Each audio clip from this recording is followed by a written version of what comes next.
प्रणाम। जय मिथिला जय मैथिली गीत पर अहाँ सबके बेटी विवाह गीत सुनबै छी। सुनै जाइ जो। पीपरक पात आकाश ही डोलै बहि गेल शीतल बसात यौ ताहि तर बाबा मोरा पलंगा ओछाओल सुतल पीताम्बर तानियो आई हे माई पर हे पड़ोसिन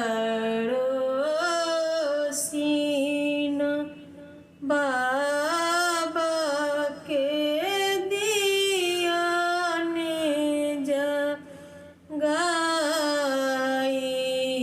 हे जिनका घर आहो बाबा धिया कुमारी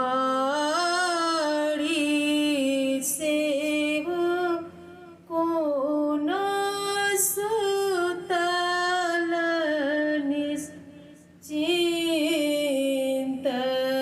यो जइयो यो बाबा अयोध्या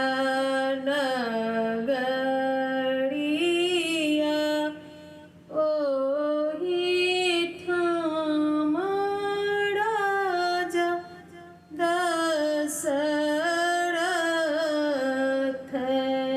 यौ राजा दशरथ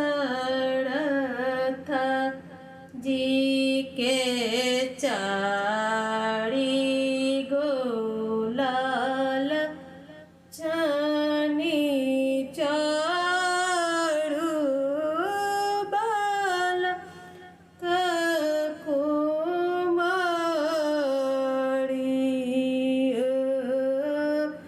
जे हो बाबा हे तीन पा